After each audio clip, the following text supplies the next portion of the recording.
What's going on, guys? This is Aaron Williams, 6-time NFL vet, Longhorn alumni, Bills Mafia legend.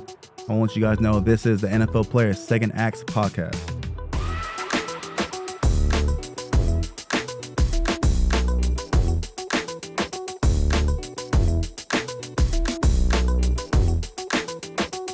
Thank you for tuning in to the NFL Players Second Acts podcast. I'm Peanut Tillman, and I got my boy Gandalf the Grey, a.k.a. Roman Harper with me. What's up, baby? Did you just think of that one? I've never actually heard that one. I just came off the top of the dome. I like that one. All right. Tom has been telling me to rap, so I've been thinking about some raps. So yeah, Gandalf the Grey. That's you all weekend. Gandalf the Grey. You know what? I appreciate that. First and foremost, let me thank all of our listeners and people that always tune in and watch us on YouTube, wherever you pick up your podcast. Make sure you give us a 5-star rating. Give us a review. Leave a couple comments. Be sure to make sure you always hit that follow button wherever you pick up your podcast, whether it's Apple Podcasts, iHeartRadio. Peanut, who is the beautiful guest today? This is a man of many, many traits. Man, well, let me just read off his bio to you real quick. Second round draft pick, 2011 draft. DB, veteran, 6 years in the league. He now wears many hats, fashion model, personal trainer, and he is probably from the greatest state in the United States, baby. Well, the fact Texas. when you said probably is maybe, No, really no. hedging. Hey, just say it.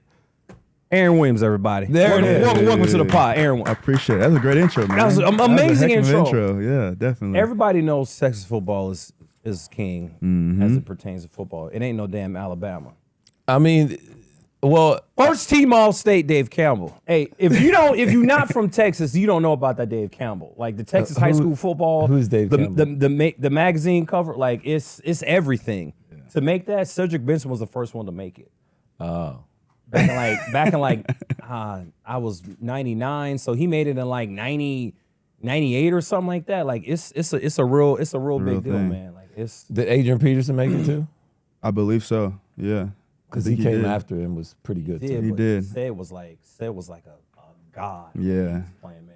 Really? He really was. Yeah, he was He a was like superstar. he was him. Like he was walking him on before water. he was him. That's Yeah. how big He was Boobie Miles. No, Pretty much, yeah. Real life Boobie Miles. I didn't know that.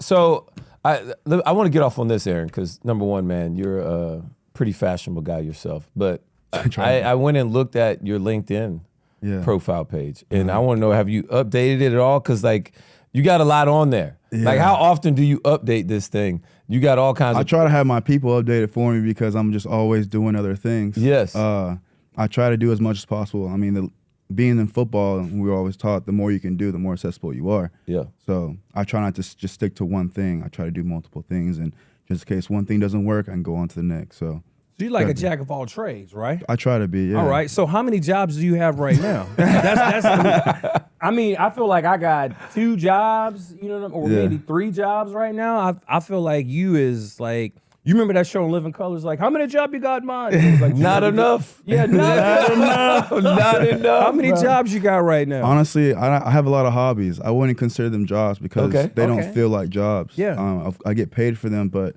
I make my own schedule. I work with people that I really enjoy being with, and I'm not forced to do anything. That's the great pleasure of being your own boss. So what's the best job you have right now? What's the best job that gives definitely you pleasure training right now? training high school, college, and some professional athletes. Ball hawk. Yeah. Ball hawk. Ball Hawk Academy, and I made it to the highest level. So I was once that kid that like, man, I want to be there. So I told myself to give back as much as possible. Plus, my dad is really like big in the community. He runs FBU and does the All-American game with NBC. So I've been around football camps my whole life, helped around the community, did that same thing when I was in Buffalo. So I've been a part of it my whole life. I got a question for you because you're from McNeil, Texas. Yes, sir. All right, number one, where's that at?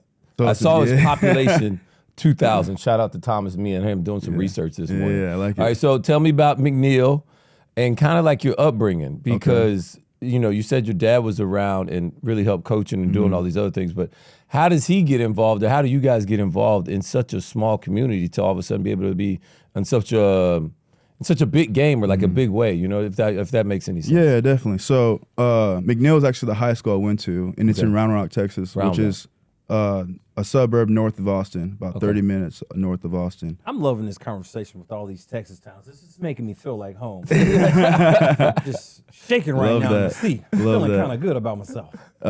And predominantly white neighborhood. Yeah. Not really recognized for having kids come out to make it in sports. It's a real quiet neighborhood until I got there and I started wreaking havoc. But everyone, Shout real out. good people. My dad's just always been in love with the game of football. Oh yeah. He had a stint with the Niners, a little tryout. Didn't really pan out for him. Coached for about 15 years. And then I came into the world, coached me since I was 5. And then my brothers came along, helped them out. Yeah. And then we all grew up, Yeah. did our own thing. I had a brother play ASU, baseball at ASU.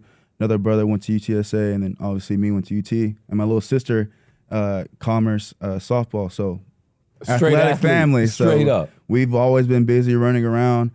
And once we got out of the house, my dad was kind of like, I want to continue to like help these kids because that's his passion is helping kids get to their goal. We've been doing that. We did local camps at first, then we started doing state camps, and then we went nationwide with it. So we've all over from Cali to Maine to Vegas to Florida to Arizona, every state you could probably think of. We've got a lot of kids. CJ Stroud was part of one of our kids Oh, wow. from FBU. So we have a lot of kids in the league that came through us, and I'm real proud of my dad for doing that and gave me a light of how to really get back to community. Yeah. Other than just teaching them kids the techniques on the field. My thing is off the field. Yeah. I'm a big off the field guy because I know what it now feels like to play football for so long and then it not be there no more to try to figure out what's next. So I know the struggles of the transition of being a part of that, and I want kids to understand football is going to end. Yeah, And At some point. That's at some point. For I don't all know of us, when. I agree. Everyone's different, but it's going to end, and that's when, to me, real life really starts when football ends. So I try to get ahead of the curve with these kids, understand, like, I know you think this is going to last forever, but I thought the same thing, and that one injury took me out. So have a plan. I always try to give these kids, have a plan B, C, D, because I know A is football for these kids, but I'm more worried about if that plan A don't work out, what are you going to do? So that's what I'm going to do. Excuse me. What's been one of the most gratifying stories that you've had helping some of these kids? Since you've been doing these camps. I think for me, it's always great seeing one of your kids make it to D1, D2, D3, wherever they go as far as college-wise, and even the more accomplishment when they make it to the league. But for me is when they come to me and say, hey, you changed my life, you changed my perspective on things, you changed how I look at life. That's a real reward for me because, man, that's the bigger, I want people to, especially for us athletes, our mentals are so important. And it's not talked about a lot because we're put on a high pedestal for such a long time that we're looked at as idols and whatnot. And people forget that we're still human. So for me, it's them coming to me and saying, hey, I'm still doing great in life after football. Yeah. Football stuff is all great. That's athletic ability that you and God can talk about and pertain. But when it comes to me, how's your mental? How's your family? How are you? How are you treating others? That's the more important goal for me. Well, I think you alluded to it a little earlier when you were saying that, like we all have our transition, and that's when life really starts. I know I had my little transition. Rome, you did his. Obviously, that's why we have this podcast, NFL Player Second Acts, and it's really trying to figure out and help players and really just listen to them as they tell us their stories about their transition.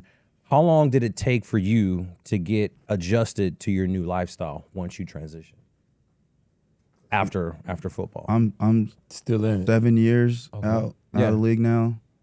Man, I say probably the last year. yeah, Wow. yeah, Last year, I'm just now started feeling comfortable and not feeling like an outsider, really, in a way. yeah. And outsider, like how? Like as in like, It's like hard trying to to get back to like regular society. Yeah, Like like- I'm not in society yet, but I'm like in this weird place. Right. Okay. I consider, so my life before I was a football, I call it the football life. Yeah. Because it's totally different from the life I'm living now. Football life, I was handed a lot of things and rewarded a lot of things just for my athletic ability. And then transitioning to not playing football no more, I had to really truly figure out, first of all, who I was, because I didn't know. I just knew 23 Aaron Williams from Round Rock McNeil. That was me for the longest time. So that was my identity. To that go away and be taken, I had to refigure out my identity and see what makes me happy. How can I give back in any way possible? And it took a long time. I'm not gonna lie. It took a lot of bumpy roads and a lot of self-help and family members helped me, but rehab and all that stuff, it definitely got me to the point now where I'm at. And I have to thank football, honestly, because it's a mental game after football at that point. Yeah. Everything is, everything was, schedule was made for you. Yep. Breakfast was made for Regimented. you. The regimen was made for you. For me now, it was like, how do I create my own regimen? How do I go on day to day? Because the first 2.5, 3 years, I was waking up like, all right, what do I do now? Now, lucky for me, I'm blessed enough to I made 2 contracts, 2 very good contracts. So the financial side wasn't my worries, which thank God, because if it was, it would probably be a harder road for me. But not being able to like know what I'm gonna do the day was very, very weird for a very long time. It was fun. Scary? It was very scary. It was scary because it was fun for the first 2 months. Yeah. And then after the 2 months, it was like, well, you don't want to spend money because you don't have a job. I don't have a job right now, so I can't really do what I want without going broke. That was one of my main goals. First thing my dad taught me, don't go broke. Yeah. You know, you don't have to keep up with the Joneses, is what we like to call it. And me adjusting to that, to be able once freely spend whatever, whenever, to now looking at my bank account and what I'm spending and how I'm spending it and what are my investments, how am I going to do that? When I do put money in investments, I now have to readjust how I live in life, all those certain things until I figure out an occupation or something to bring income. That took a little while, but my dad being with the camps brought me in, and it was hard for me to be with the game still with my whole background story with the football. So it took me a long time to be around the game, but my dad forced me just because he knew this is what I know, and I have a lot of knowledge for it, and kids need to hear about this. And it took me a while for my selfish reasons to not want to be there, but I finally kicked it in and decided to just go for it and try it. Yeah. So we read up on one of the other things you're doing, and it's helping lower ranked high school student athletes get scholarships. That's like a big deal for you. Right. You've talked about how much you passionately care about the young people that you're helping. Kind of tell me how you got into that, and like, how's it going? And like, how rewarding is it to see a kid, like you said, because you said that's what you were mostly excited about. It's not about the 15% that they're going to be all right. These guys are good athletes. They're going to make it. But the ones that come to you after they've been with you and say, man, like, you've changed my outlook on life. Like, I look at things differently. I like those comments way more because I have former players or former teammates that call me today and are struggling. Yeah. And that need help, whether that be financially, whether that be mentally, whether that be whatever their situation is. And for kids to get ahead of that curve before it hits them, that's a blessing for me, because I just saved that kid a lot of heartache, a lot of pain, a lot of suffering. Life is going to give us obstacles, obviously, but to help that kid acknowledge and see the things that may him go down that path before where I got to, makes me feel happier, just because how I see my journey was. It took me 7 years. It took me about 6 years to really feel kind of like normal, I guess.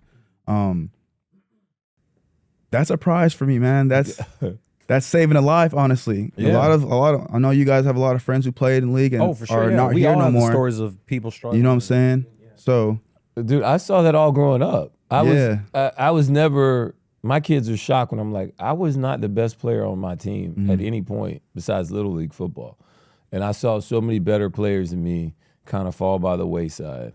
continue to grow, and then you see them fall by the wayside. High school, college, NFL, you see talent. Talent is in abundance. Yeah. On the It NFL rosters. It's It all is. about the mental side of it. Who can be spiritually, emotionally, mentally locked in long enough to outlast the people around them, and then also 4 quarters in a game.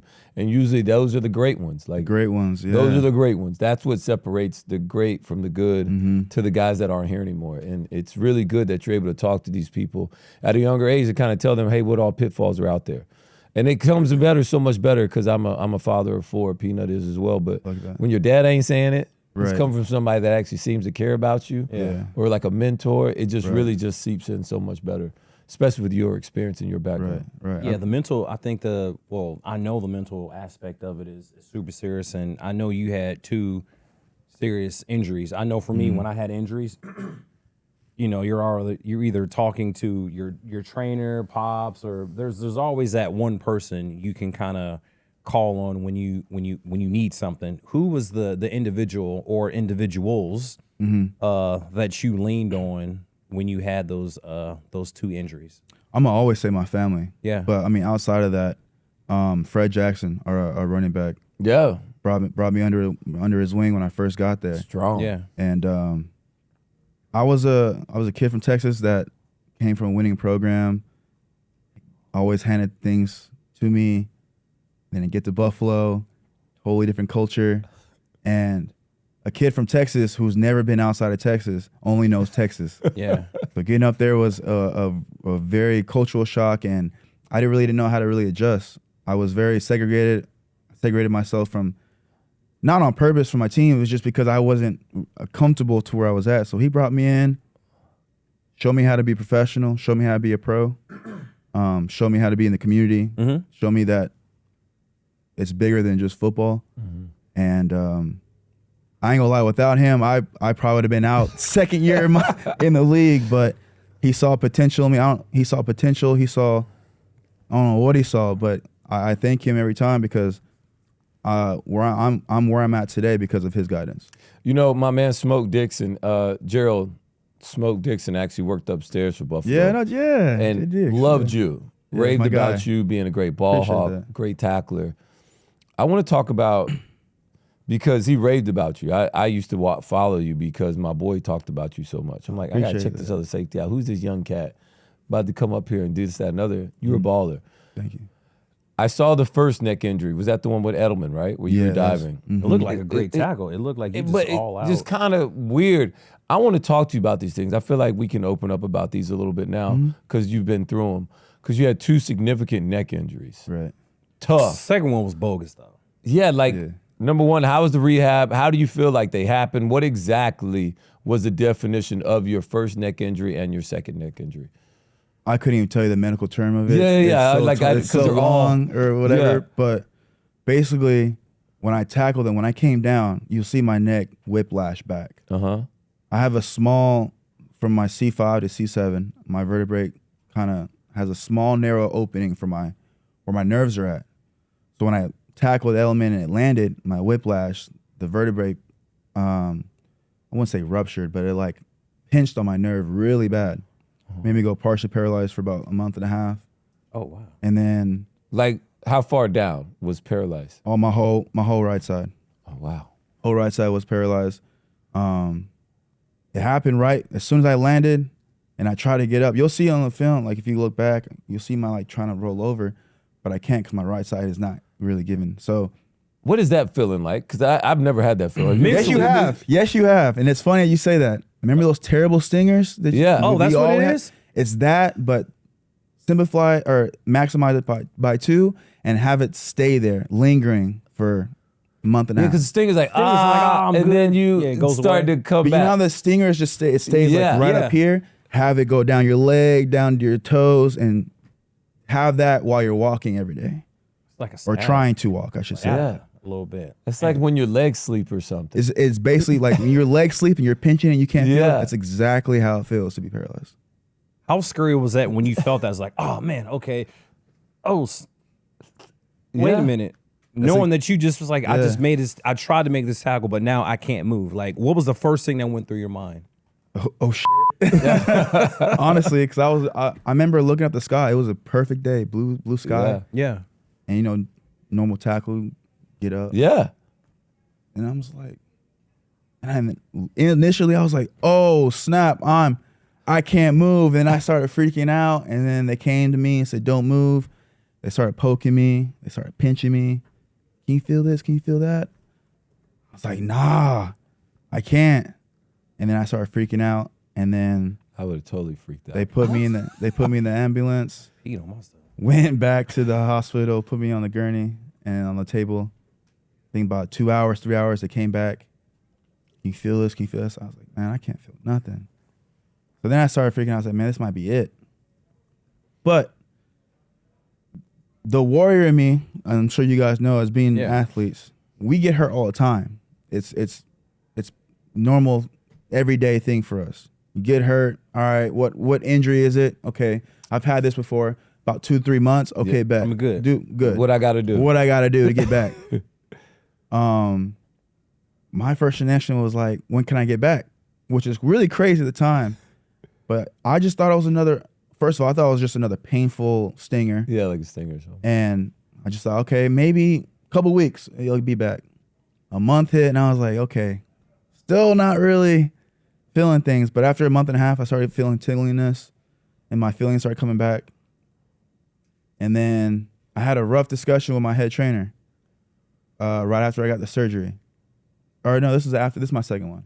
So after the first one, people were like, you sure you want to come back? And I was like, yeah, man, like, just got paid. I got 3 more years of my contract. It's nothing. I can be all right.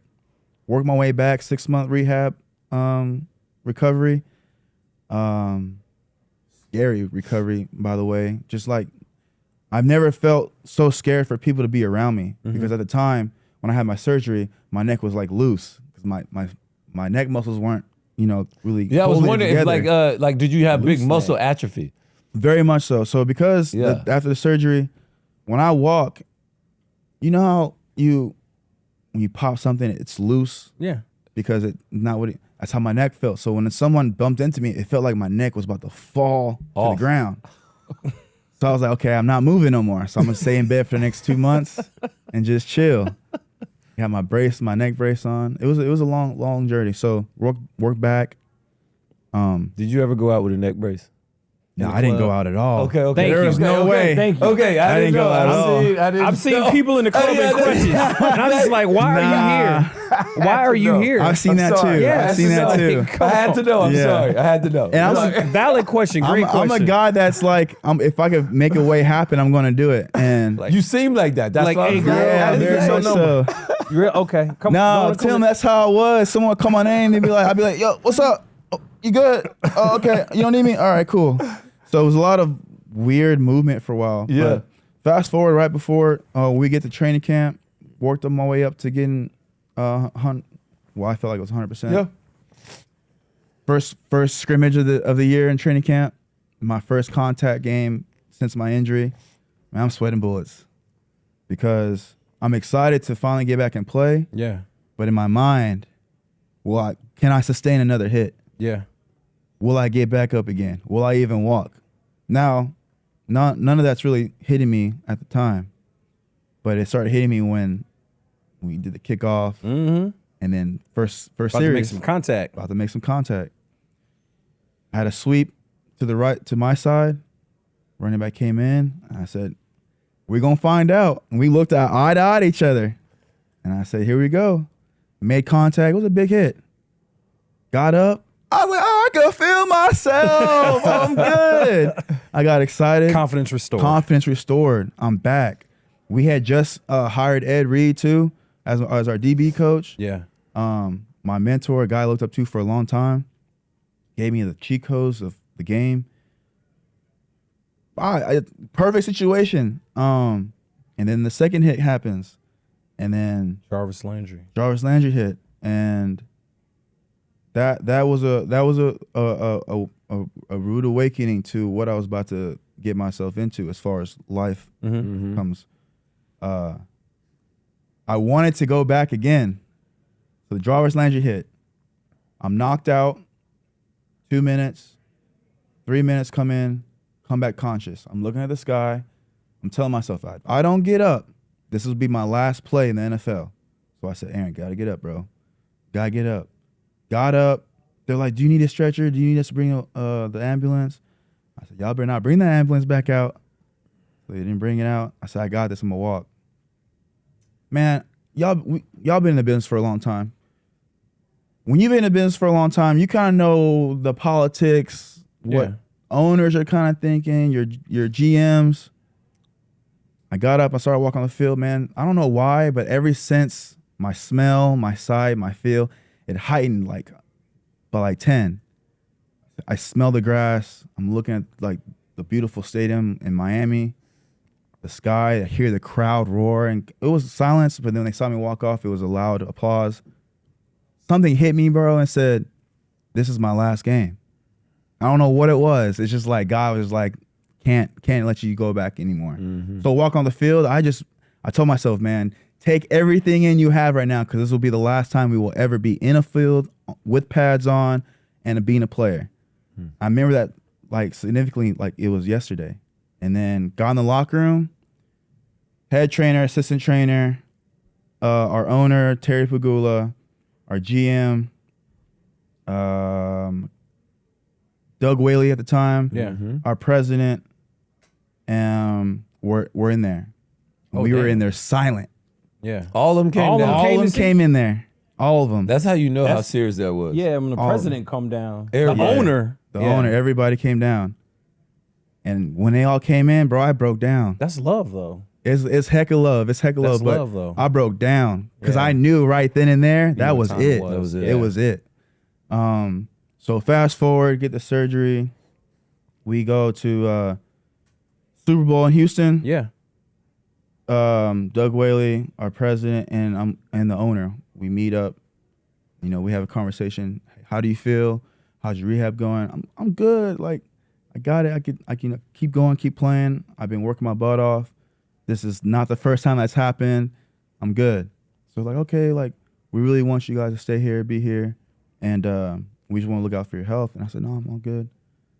March rolls around, and everybody that's in the league knows that March is free. It's that due calendar date. March 10th, 9:35 a.m. I got the call from Doug Whaley. Hey man, you're my first big signee, but unfortunately we're going to cut you. And I'm like, I'm getting ready to go work out. Yeah. And we had just had a conversation in February at the Super Bowl in Houston. Y'all love me. Y'all wanting me to come back. And then now y'all telling me y'all don't want me. So now my confidence is done. Shattered. Yeah. And that's when the darkness comes in. I'm in a dark place. And then I'm fighting to be on another team. And I gave myself, I'm a guy that gave myself a timeline. Mm-hmm. And once that period is done, like we're moving on to the next thing. So I'm not a guy that wanted to like be around the game and not on a team. Like I didn't want to just be active but not on a team. So I gave myself a year because I've been around the business for quite some time. I know how it goes, especially with my 2 injuries. Went through the season. Season came and gone. Said that's it. No one called. I worked out the whole year. It was the weirdest year of my life. Just to be working out. But watching, I'm sure you guys have. You ever been on watching the game? And you be like, dang, he's still in the league? Yeah. Dang, he got another contract? Yeah. Like how? And you know you better than that person? No one better. And you're not really hating. I'm not hating. It was like, really? It was just Seriously? like my reality. Like, man, I'm sitting here and this guy's out there playing. So the season year comes and gone. I'm like, all right, that's it. The next day, New Orleans calls my agent, says, hey, we want Aaron to come in. You don't have to do the thing with the doctor's physical. He don't have to work out. We've seen his game. We respect his game. We want him 2 year, 14. Come on in. Man, I couldn't do it. I was checked out. Because once I said a year, it was a year. Yeah. And that year came and gone. Now I could have been like, oh, they're gonna give me. once you're checked out, Checked out. you're checked out. It's true. And I love the game, but it was like, do I continue to be a warrior? Do I continue to be a savage? Or do I finally look and say, stop, Aaron, you're you have so much ahead of you. You're only, at that time, I was 26. I was 26 years old. Very young. Very young. And it was like, at that time, I couldn't see myself 50, 60 years old. I was worried about the now, especially the money that I was getting. I was like, I'm taking care of my family's family. Yeah. So why would I want to give that up? It took me a long time, but my mind, my heart, it just wouldn't allow me. But to me, that's a savage though, right there though. Like you listening to your body. Right. Like I still know you're a savage. Yeah, I think you're a savage and courageous just by the standpoint of like, you know what? This ain't right. I think I need to check out. But you got carted off you got taken off the field 4 times on a stretcher. Yeah. Right? Like it's happened to me once. You any times? Never. You've been playing. I think Rome, a lot of y'all don't know this, but Rome started playing football in like 1972. Right? This is Benjamin Button body right here. No, You know seriously, what I'm you say that. He been playing a minute. I've been watching both of y'all for a long time, and I respect y'all's game. I remember seeing Ron playing. He took his helmet off. 2011, maybe 11, 12. Saw you take your helmet off. I said, oh no, it was early. This was when I was college. Yeah, it was keep it 2008. coming. I'm ready to hear 2009. Keep it going. It's the build up. We were watching. I remember you take your helmet off. I was like, damn, that nigga old. Because you had the gray hair and everything. Yes. So fast forward when I got drafted, I think we played you guys one time. Yeah, you did. And me being a rookie kid, 20 years old in the league, I'm like, man, I'm gonna play. And he's right here next to me. What? Took off his helmet. I said, dang, he still got gray hair. He don't want to color it in, right? Don't he look like a Tecmo Bowl player? He like a That was throwback his player. look. That was his like. He's a throwback player. Yeah. Oh my God. I saw Rome the first, like, dang, yo, this dude is from like Tecmo Bowl. Like he played on the 85 Bears. Like He's so old. I was like, he's still playing. What year is this from? 25? Yes. So He a it was throwback just funny player. that you see that Played you for say the that. Raiders. I mean, look, we love to hear everybody's first time they recognize me because of my gray hair. It's We a always- thing. It is a really thing. a It is, Everyone's it just is. like, damn, I thought Everybody she was- has this like random stories. Like the first time I saw that Roman Harper was gray. Oh my God. They all thought I was way older than what I was. Peanut's still older than me. Oh my, I am, but I don't look it. You're correct, but you probably also maybe zing that thing a little bit. So. No. And I don't. So it's just part of the deal. Aaron, I want to know this because you, one of your job titles is life coach. And if you could hire a life coach, or if you were a life coach looking at younger Aaron Williams, what kind of advice would you give him to be able to handle his transition and to kind of walk him through that whole phase of his life, these last 6 years?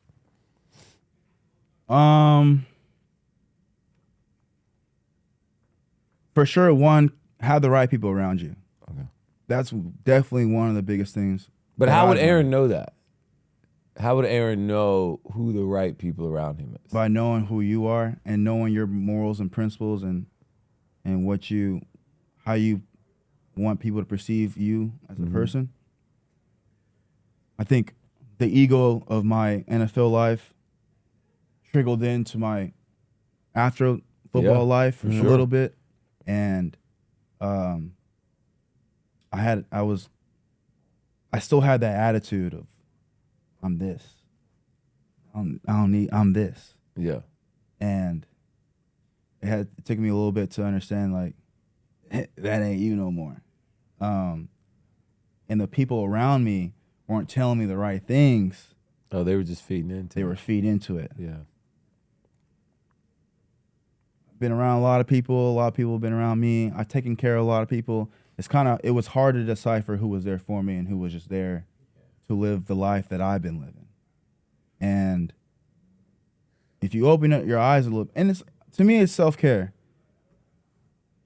you'll get tired of being used after a while. Like at some point, you're gonna be like, you know what? I'm good. I'm done. Like I realized that you needed me more than I needed you. So respectfully, I'm gonna have to it's love, but I'm gonna have to show my love from a distance. So when I started parting ways from the negative wavelength vibes, whatever you want to call it, I started paying attention to the true people that were there for me. And it took my parents to understand, or to help me understand, like, yeah, that person wasn't really there for you. Remember when he did this and that? Yeah, we would try to tell you, but you just didn't want to see it. You didn't want to see it. So life had to show you. Yeah, we had to let it go. Because we tried. Yeah. And life is the best teacher. And it taught me, it's just not the teacher you want to teach. But it took me, life took me a while to see who was there for me. And for me to understand and realize that I had to understand my own self-worth and love for myself. I got tired of just being the nice guy. Sometimes you gotta be like, hey bro, I did all I can do for you. It's now time for you to do yours, because I had to do that. No one was there when I had my first neck surgery. My parents were there for me. None of my friends came by and said, hey, how are you doing? You good? How's your neck? Do you need anything? It took 6 months for me to do that by myself. I mean, my parents, but really by myself, to be like, dang, like, where are all my people?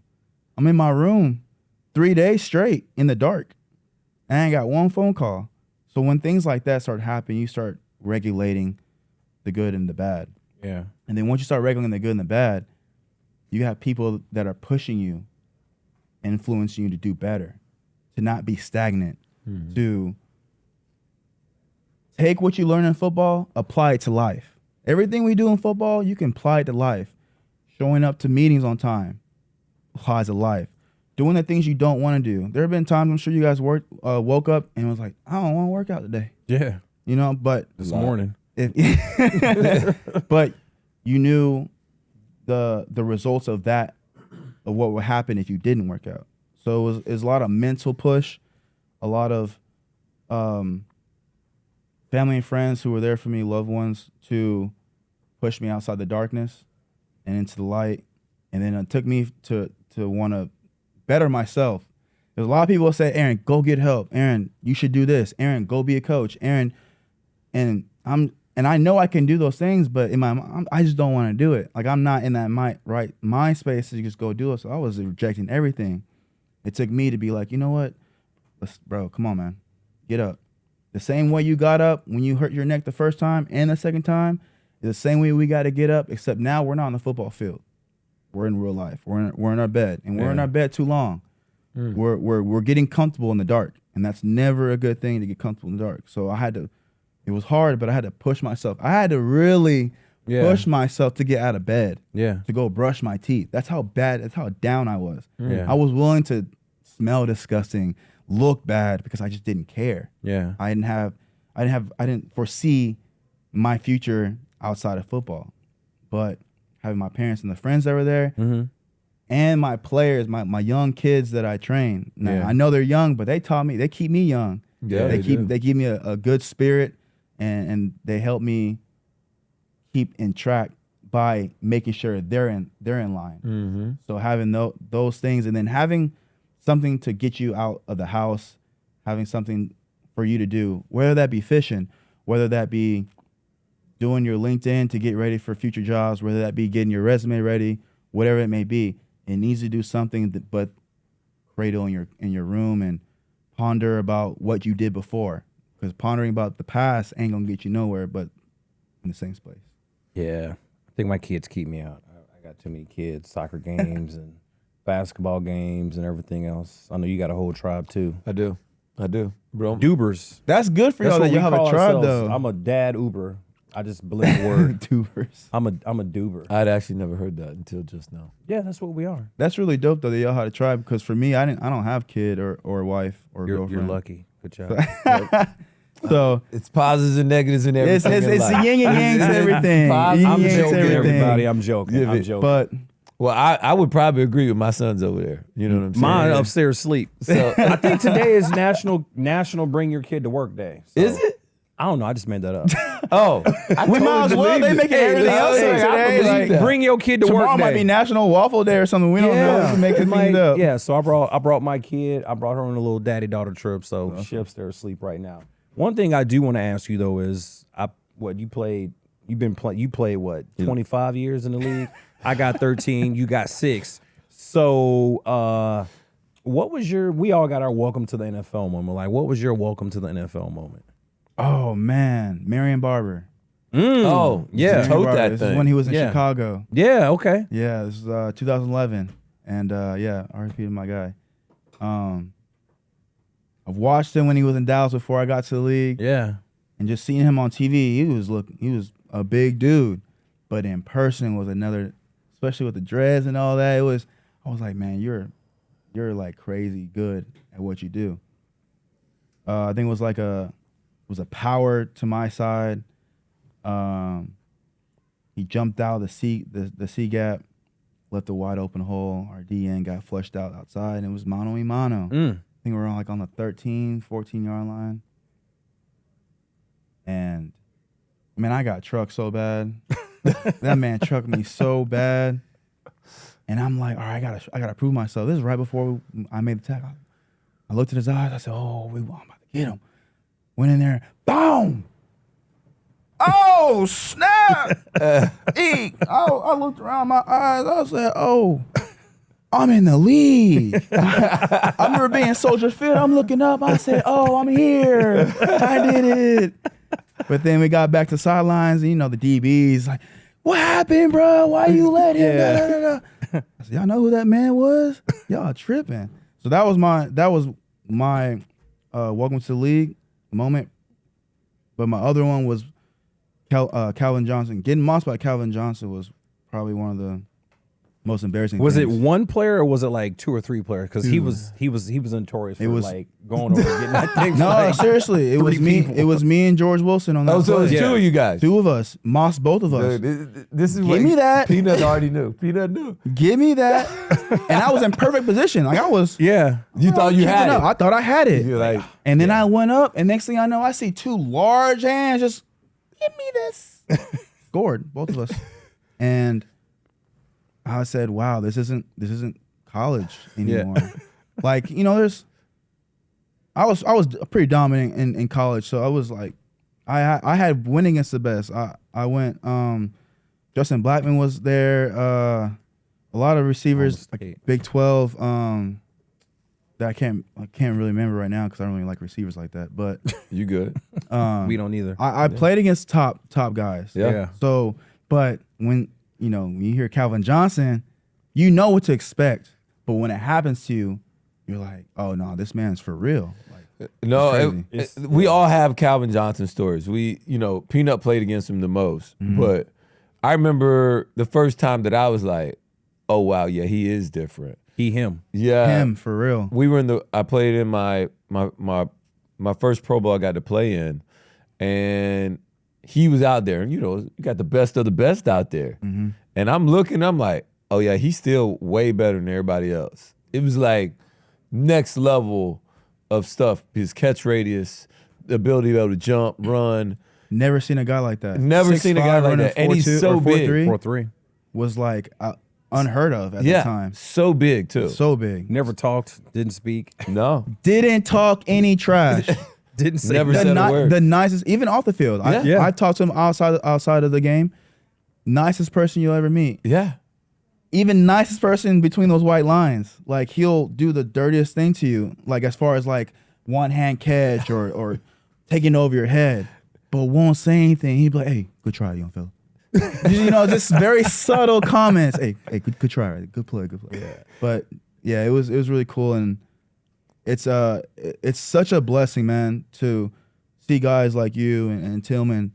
I grew up watching on TV, and I was like emulating in my high school days.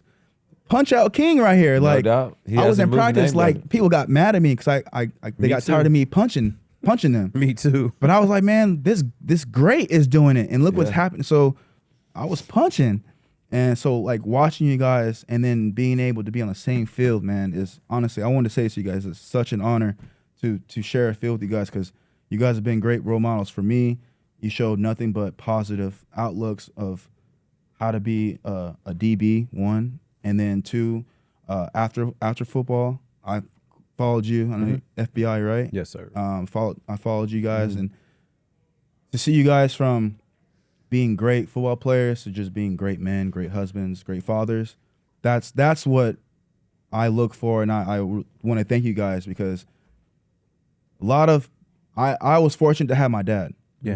And when my dad wasn't there, you guys were the ones that I was like, well, how can I get to that? So thank you for being a good role model to me, even though you never knew or noticed that I was watching you guys from a distance. Seeing you guys do that and just the way you guys carry yourselves made me want to move the same way. And I got compliments from that. And I got to thank you guys because I learned from you guys and my peers that helped me through the way as well. So. Oh, dude, man, received that's ultimate. Thank you, Compliment. Peanut. Yeah, Yeah, I received Peanut that. receiving that. That's a big thing for him. We've worked on this since the podcast. Since the He's gotten podcast. better at receiving compliments, Good, man. You and should. Definitely should. I didn't see that coming from you, so I appreciate No, that, man. definitely. Yeah. That is awesome to hear, and not only that, but it's going to pay it forward to the next generation as well Absolutely. because of everything that you're doing in your communities that you're serving. I got one last football question, and then we'll probably finish up on a fun question or two. And for me, it's that number one, what made playing in Buffalo special? And number two, being from Texas, like me being in Alabama, like I remember Buffalo called me, and I was like, nah, bro, I can't, I can't do it. Like I Seriously? can't do it. I didn't know they called you. Yeah, I'm like, nah, just not. Yeah. I can't. I don't think I'm. First of all, I don't think my family's gonna go up here, and I don't think I can deal with the cold. So how did you do it? Well, first off, I didn't even know where Buffalo was when I got drafted. Okay, there it is. All right. So when I got because during the draft process, I didn't talk to not one person from the Bill staff. So to get drafted by them was completely different. But getting there, like I said, kid from Texas, was different culture shock. Took me about a year and a half to really start to get into things, give it a chance to be. So with what'd you do people. that first year? You just like Did you wear sleeves in the game? Nah, I'm proud to say that. Oh. And that's a old school. Yes. Like I'm old school generation. I'm y'all's generation. Yeah, I don't mean yeah. to call you guys old or anything, but like I grew up learning from you guys of like we don't show weakness. Like we don't show the other team that we're cold and we can't keep up with them. So my teammates got mad at me because I did the same thing. Like we ain't wearing sleeves out there. I had a lot of guys from Florida, Louisiana, and Cali that wanted to wear sleeves. I'm like, nah, man, this is a mental thing. So I was more of the old school regiment, but Buffalo it's a similarity between Texas a little bit as far as the football side, and then you have the blue collar city that I have never witnessed before. I come from Austin, somewhat a big city, kind of crazy city, and then Buffalo where there's like not really anything really going on, but the people there are so amazing. Yeah. They work hard for what they have. They love their Bills like no other. Yeah. You guys may notice our fan base is the #1 fan base. I know there may be the Cowboys or No, the Patience, Bills whatever. mafia No, is crazy, Bills. bro. The Bills, fact that y'all like- jump on. Yeah, I think I they can break break this tables. marble Yeah, table. like- Yeah. it's crazy. And And they light it on fire. Yeah. they do a lot of crazy things. lot of like, crazy It's like they're a college town, but exactly. an NFL team. That's what, and that's what I love it. They It support it. reminded me of being at UT for a while. Yeah. And when I got outside my ways and started actually playing good, and then just getting with the people in the community, I realized, man, this place is actually like really amazing. Yeah. And it's not the glitz and glamour. You ain't gonna go to a red carpet one weekend and then a basketball game the next weekend. It's just you find people that mold what you believe in, and you stick around and hang out, and then they introduce you to someone else, and they introduce you to someone else. Yeah. And the fact that they were respectable enough for me to like invite me to like their company dinners or their family dinners, Yeah. just out of love, I was like, cool, like this is great. But then to be like, hey, invite your teammates as well, like not just to be Family. around me, they wanted to be just around us, like the team. And I felt like that was really special because other teams don't have those type of fan bases where they show a lot of love. They may be crazy about you on the field, but when it comes off the field, it may be a little different. Bills Mafia, no, they gonna know you. Yeah. Like a lot of people don't recognize you because we have our helmets on, but Bills Mafia gonna know you. Once a Bill, always a Bill. That's one of their sayings. So I gave it a chance, and the people treated me like as if I was their own. So I just ran with it and just kept going. So, all right, now a fun question. So, are you still horseback riding? Man, I still do horseback ride. Haven't horseback rode in a minute just because of the neck and the back. But I mean, you got some great pictures out there on the internet. I've seen a couple of great pictures. I still got my 5 horses out there. Haven't really rodeoed much that like I used to. You had 5 horses. What were their names? You got names? Yeah, I got Dallas. I got Bo. At least there's a Cisco in there. No Cisco. No Cisco in there. Ivy, Rudolph, or Rudy. I call it Rudy. And I know I'm forgetting one. We just got it though. Okay. So, but yeah, it keeps me busy. Keeps my mind clear. For sure. The connection with the horse is just like everybody talks about that. If you own a horse, you have like this connection. Like man. The eyes it teaches you how to. Energy's real. Energy's real. Yeah. Like when you walk into a room, people are either going to notice you or they're not, and it's just off the energy you bring off. And I learned that from horses. I communicate through a horse just by telepathically, just like energy, and just if I come off and they know I'm sad or frustrated or mad about something, they can sense it. If I'm happy and courageous and just want to be free, they can sense that. So if I'm sad and I'm frustrated, it's gonna be a long day of riding because he's gonna feel that same tension. If we're loose and having a great time, it's one of the most peaceful things you can be a part of. But it taught me how to regulate and how to maneuver in certain spaces and really just present yourself with confidence and everything. So horses definitely keep you busy. Yeah, yeah. You seem like you've had, or I know you've had a pretty successful life in your upbringing with mom, dad, parents, your family. Who would you say is on your personal Mount Rushmore to helping you get to where you are in life right now? Outside of my family? Just it could be family. It could be anybody. It's your personal Mount Rushmore of 4 people. Oh, for sure, mom and dad, 1 and 2 off the rip. Fred Jackson would be number 3. All right, now you got to tell me why. You can't just name drop, keep it moving. Mom and dad is obviously, for obvious reasons, they've been there since day one. Yeah. so they were there in injuries. Everything. Yeah. You said a little bit about Fred earlier. You talked about how he kind of took you under his wing. Fred's been with me through my ups and downs. Like, he's been with me through the good and the bad and the ugly, and it's still with me to this day. Yeah. I talked to him yesterday actually. So, Nice. he was never one of those vets that only vetted you in the locker room. He was one of those vets that checked up on you and make sure your things were good and make sure you were on the right path. There have been times where I veered off and he grabbed me and brought me back. Yeah. If it wasn't for him, I wouldn't have my second contract. If it wasn't for him, I wouldn't have the love of Bills Mafia. If it wasn't for him, I wouldn't have the confidence of trying new things when I don't have any interest of doing it. He taught me, like, you never know until you try. He was one of those guys that told me that. There's been times where he's gotten late night phone calls because I was out partying and doing crazy things. And he was never the one to just hang up the phone and be like, well, he's a grown man. Let him do his own decisions. He'd wake up. I'm talking about this man has, I'm supposed to know this. 1, 2, 3, 5 kids, 4 or 5 kids, and a wife. Left them to come save me in a time of need where I needed him. And you don't get a lot of guys that you don't grow up with or you just met because of work to have that type of love and care for you. Very true. So I will always be into debt with Fred, no matter. There's nothing anyone could say bad about Fred to me because I'm here now because of partially what he taught me. And just like your kids get on your nerves, I got on his nerves, but he never gave up on me. Yeah. So that for sure. Fred would be number 3.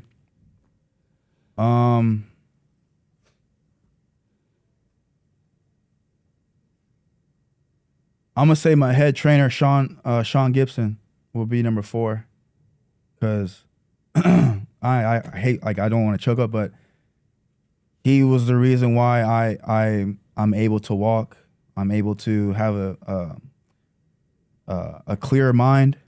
He's the one that sat me down. He's the only person besides mom and dad to sit me down and say, "Hey, you're a great football player. You're a great person. I am not talking to you from a head trainer standpoint. Remove the head trainer helmet. This is a man, a friend, a person that loves you. You need to stop playing the game." It was hard for me to hear that. I couldn't imagine that. I couldn't either. It was a guy that wanted me. He knew my goals. I want to be Pro Bowler, All Pro, Super Bowl, all this stuff. He knew that I worked hard, but he also knew I had so much ahead of me. Yeah. No one in that facility said, "Aaron, you might need to stop playing this game for your health reasons only." Not to like call anybody out. I'm not trying to call anybody out or anything, but I'm stating the fact.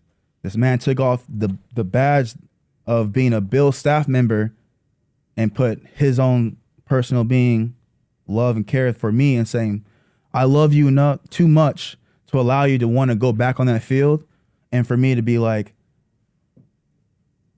potentially carry you off and may not walk again, potentially carry you off and telling your family members he's no longer here with us because of a hit or because of this, because of that. He loved me enough to sit me down and say, "You're more than what you are now." And it took someone outside of my family members to tell me, because like when your son, well, dad tells me this all the time, but it doesn't register like that for whatever reason. I don't know why it doesn't. When you hear from someone that sees you outside of what your parents see you, you're like, "Oh crap. Someone outside my parents is telling me the same thing. I might want to listen." So mom, dad, Fred Jackson, Sean Gibson, my Mount Rushmore. Dude, Like that was that. great. I almost teared up right there at the end. And I cry a lot. All the laugh. time. I'm just I All the started time. I started just accepting it's okay to let emotions be emotions. I think it's You cried 3 times already. I since this did. And look, podcast. man, because I was laughing so hard. But you know me though. I think you have a real full day whenever you're able to laugh and cry Absolutely. in the same day. This is Absolutely. a full blown, full Absolutely. circle of life. I'm of the still day. waiting. I think my crying is just from this oil I put on my face. It's getting in my eye. So that's kind of why I'm tearing up right now. It's getting irritated. Well, Aaron, man, thank you, man. Appreciate that, Nah, man. thank you guys for having me, This is a man. beautiful story, man. I'm glad we got Appreciate to it. hear that, man. Thank you. Got to see each other's faces, and Definitely. without the helmet on, you got great hair. Peanut hair is all right. I mean, the gray waves is popping. We're good. I appreciate you guys. Thanks, for having man. me. Appreciate Thank it, you man. guys. But here, we're first and foremost, let me get this out of here the right way. For all of our listeners and everybody that always tunes in, man, make sure you give us a 5-star rating, give us a review, hit follow, leave a couple comments, please. You know, tell a friend to do what, Peanut? Tell a friend. There we go. Tell a Tune in, friend. man. Wherever you pick up your podcast, whether it's Apple Podcasts, iHeartRadio app, please continue to follow, man. We're telling great stories, really allowing people like Aaron Williams himself to open up and tell his side of the story of his transition and what all we're doing and now in our second act. So, man, it's been great to hear another side of it. Thank you guys for having me, man. Yeah, man. Hey, Peanut, getting off the gray. That's Aaron, NFL Player Second Acts Podcast. We out.